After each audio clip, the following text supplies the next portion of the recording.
Salut tout le monde, j'espère que vous allez bien tous et toutes. On se retrouve pour une vidéo débriefing, ça y est. Je vous rappelle que dans quelques heures, il y aura WrestleMania. D'ailleurs, débriefing demain.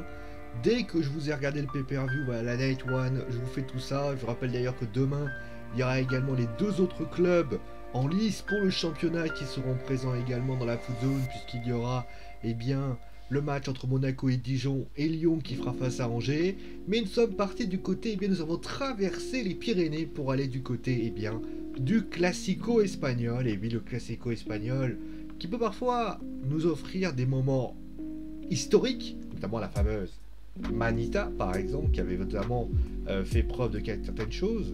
Mais c'est vrai que du côté, eh bien, on avait littéralement le match entre le Real Madrid et le FC Barcelone. Alors, le Real Madrid et le FC Barcelone, c'était un match, franchement, le match était difficile. Alors, difficile dans le sens où c'était vraiment il y avait vraiment une météo assez capricieuse, avec notamment où ça tombait véritablement à torrent. Clairement, ça a dû être très difficile pour les organismes, pour tout ça, pour réussir à faire une sacrée performance. Et finalement, eh bien, les 22 acteurs qui ont été présents sur le terrain ont quand même réalisé une très belle prestation, il faut quand même le signaler. Alors certes, bien évidemment, il y a eu des problèmes vis-à-vis de certaines choses dont on détaillera plus en détail, mais c'est vrai que du côté du Real Madrid et du FC Barcelone, il y avait vraiment de très très belles choses, c'était très dynamique, et ça nous a vraiment offert, clairement il y a eu des choses très intéressantes par rapport à tout ça. Donc, qu'est-ce qu'on peut dire finalement de ce match? Alors, il y a eu quelques petites discussions par rapport à ci, de ça.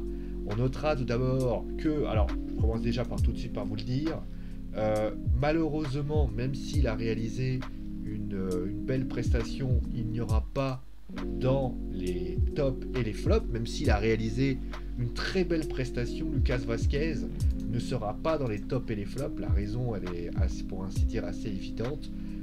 Lucas Vazquez en fait s'est blessé. Alors 40 minutes, on pourrait imaginer qu'on pourrait le faire, mais la règle est tacite pour tout le monde. Certes, il est passeur décisif, il a une énorme occasion pour marquer le troisième but, mais malheureusement il fait un choc avec Busquets et il est obligé de sortir. 40 minutes, ce n'est pas 45 minutes. Il est clairement, s'il avait été présent, il aurait sans doute été un top potentiel, je le dis clairement.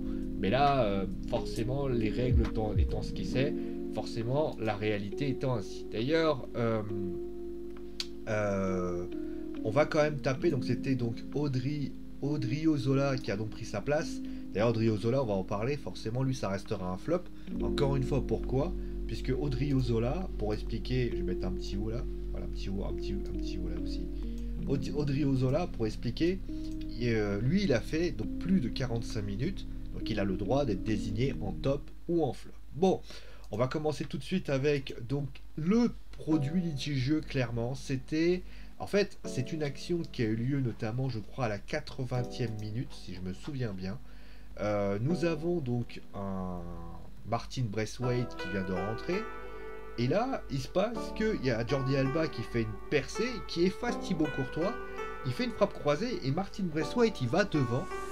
Clairement, et il se passe que, et ben, tu le vois faire à un moment donné, il tombe, il se fait projeter tel un sac de patates, et à ce moment précis, l'arbitre ne siffle pas penalty. Alors, je vais être honnête avec vous, en observant, parce que franchement, à vitesse réelle, c'est vrai qu'on peut imaginer qu'il y ait penalty. C'est vrai que quand tu regardes, il y a notamment les deux joueurs, notamment Martin Braithwaite qui comment dire, il sort de sa ligne entre guillemets, si on peut appeler ça, qu'on pourrait parler de ça en Formule 1, et à ce moment précis, et ben il s'envole et on ne sait pas trop pourquoi. Moi à première vue j'aurais sifflé penalty, sauf que en regardant plus en détail, je me dis deux choses. Un, je me dis que oui, il a sans doute eu un contact, mais le contact il est très léger, et je vois pas en quoi Mendy aurait fait une faute aussi bête à cet endroit-là. Je rappelle quand même pour information qu'on est, je vais reprendre deux petites flèches, là on va faire la gomme, comme ça on va enlever. On est donc clairement, donc Mendy, on est à peu près là. Donc là, clairement, enfin, on peut traduire, allez, limite ici, tu vois, genre, on est à peu près ici, tu vois. Je vois pas pourquoi Thibaut Courtois, enfin, il aurait pris le ballon, mais là, on est là. Je vois pas pourquoi Mendy aurait fait faute. Franchement, il faut être débile pour faire une faute alors que tu es ici et que le ballon y est né. Alors après, bien sûr, Martin Braithwaite aurait pu, s'il avait été là, voire là, j'aurais pu dire oui, ça peut se justifier. Mais là, je vois pas pourquoi il fait une faute. En plus, deuxième chose, qui pour moi est tributaire de la première raison que je vais expliquer, je pense que il y a eu aussi un point qu'on a oublié, c'est la pluie. Je pense que la pluie a accentué la projection de Braithwaite et au final, la projection qui aurait pu être relativement modeste, eh ben, elle a été assez spectaculaire. Je pense que c'est ça. Alors après, attention, ça n'est que mon avis. Bien évidemment que vous pouvez me dire « Ah non, mais sans doute que tu te trompes, c'est absolument pas ça. Bien au contraire, il y a eu faute. » Je suis d'accord avec vous. Je pense que, franchement, à vitesse réelle, en regardant l'action, de loin, après, j'ai pas les caméras centrales, hein, mais je me suis dit « Ah, il y a faute. Il y a faute parce que, voilà, le mec se fait balancer. » Et puis, en regardant, tu te rends compte que, je vois pas pourquoi il ferait cette faute-là, à part, bien sûr, une faute stupide. Je vois pas pourquoi il aurait fait cette faute-là. Et je pense que Ferland Mendy aurait pas fait cette faute. Moi, je vois pas l'intérêt. Donc, résultat, je pense que il n'y a pas pénalty. Encore une fois, c'est mon avis.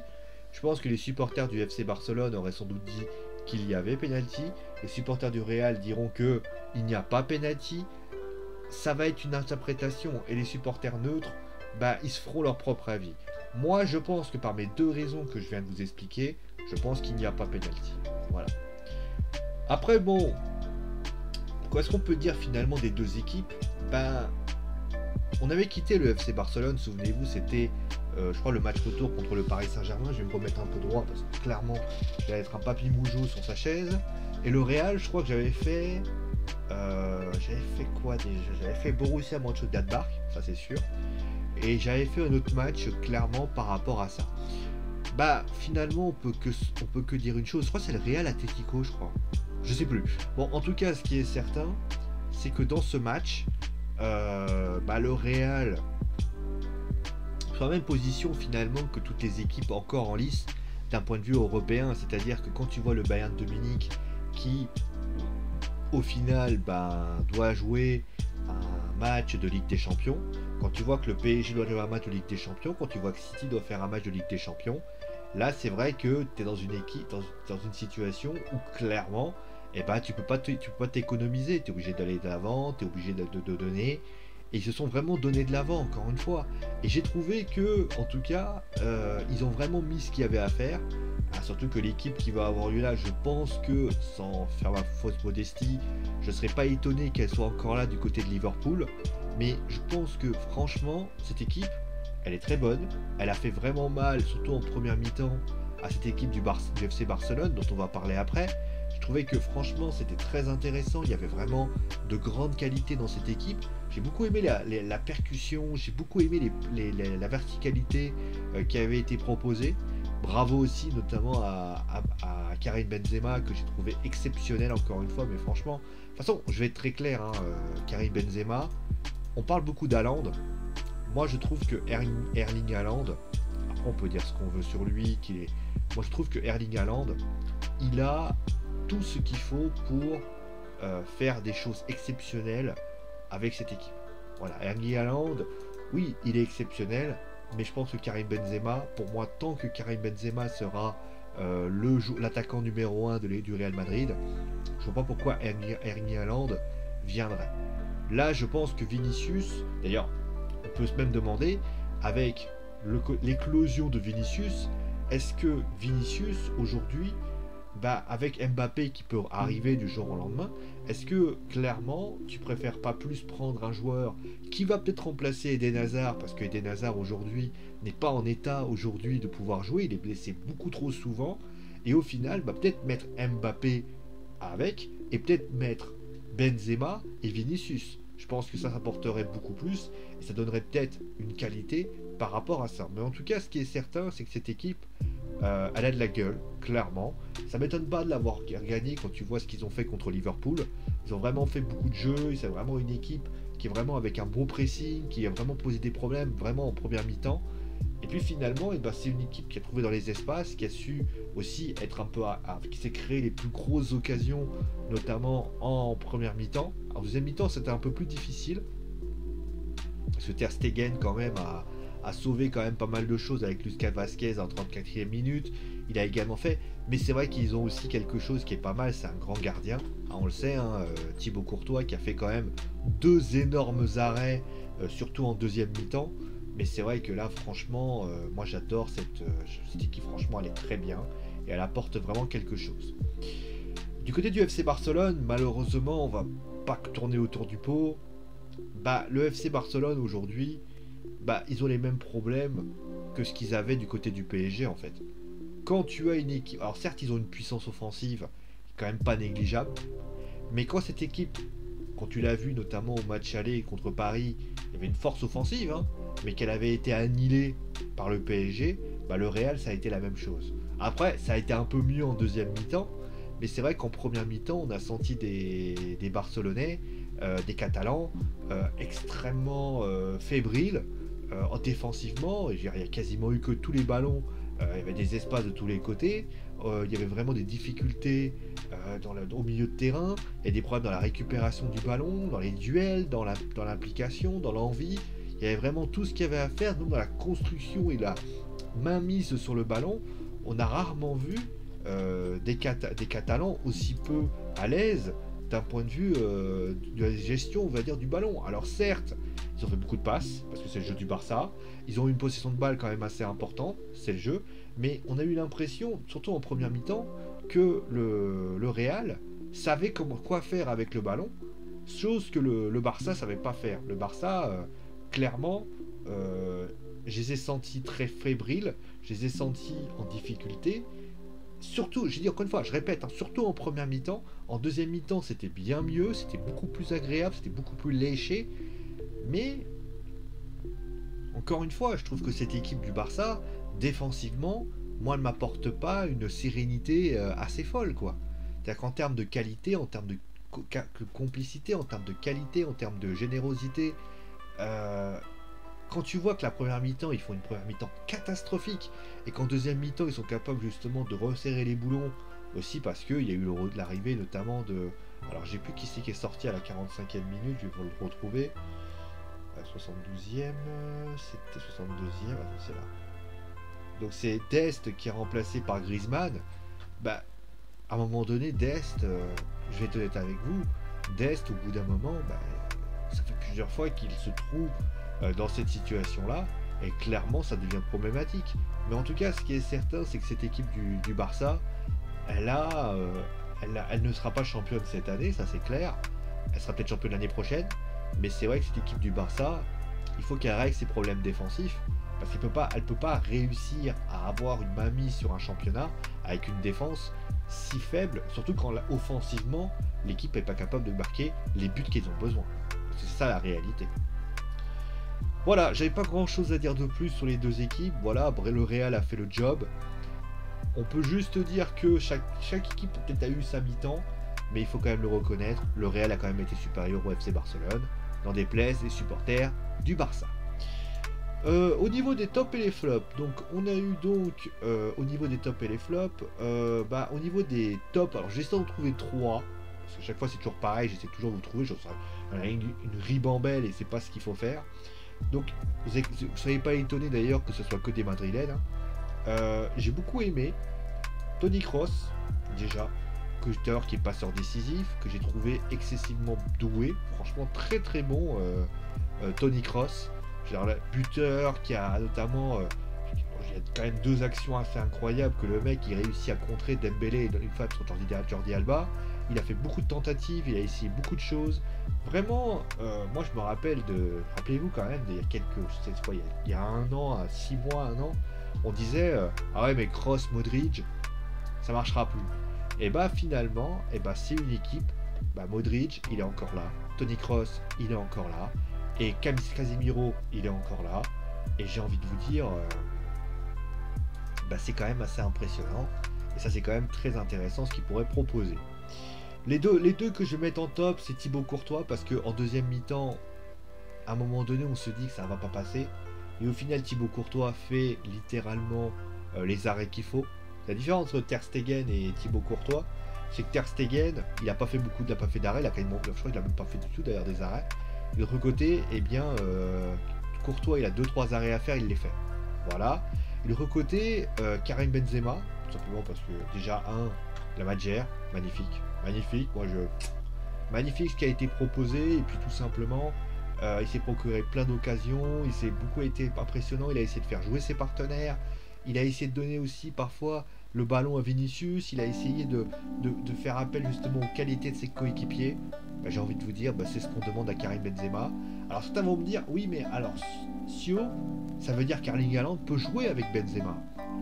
Oui, mais je ne suis pas convaincu que ce soit aussi fluide que cela. J'espère me tromper, mais je pense que Haaland, Mbappé, Benzema et je sais pas, Vinicius, admettons, ou Asensio, ou je pense que ça n'aurait du mal à marcher. Après je peux me tromper, hein, mais moi je ne suis pas convaincu. Voilà. En tout cas, ce qui est certain, c'est qu'il est généreux et franchement, beau match de la part de Benzema. Bon, du côté on va devoir trouver du côté eh bien du Barça. Bah, je vais mettre des flops un peu intéressants. Donc Dest, bah, s'il est sorti à la mi-temps, c'est qu'à un moment donné, il y avait un léger problème. Alors, il y a d'ailleurs pour information, je pourrais mettre G aussi, puisque Griezmann était là. Voilà Dest qui a été relativement inexistant dans ce match. Je l'ai pas trouvé aérien, je l'ai pas trouvé bon, je l'ai pas trouvé si fort que ça. Et honnêtement, Dest, je sais pas où ils l'ont trouvé Dest, le Barça, mais c'est vraiment. Alors, je crois qu'il a joué à l'Ajax, mais clairement voilà. Après j'en mets deux, c'est l'anglais et Araujo, parce que les deux, bah, défensivement, ça a été une catastrophe. Ça a été une vraie catastrophe, ça apportait rien du tout. Moi j'ai trouvé que c'était pas terrible, loin de là, honnêtement voilà. Et puis le dernier, et ben, j'ai envie de me faire plaisir.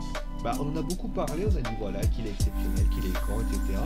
Bah, finalement, face à une bonne défense, face à une défense bien groupée, face à une défense qui a posé pas mal de problèmes, qui voilà, il n'arrivait pas, voilà, à trouver justement cette profondeur, cette qualité à pouvoir se projeter vers l'avant. C'est Dembélé concrètement. Dembélé aujourd'hui n'a pas été capable de s'en sortir. Ça aurait pu être Messi, c'est clair, mais la différence entre Messi, c'est que Messi a quand même une occasion. Je veux dire, Dembélé, à part son corner qu'il atterrit sur la transversale, sinon, à part ça, je l'ai trouvé assez.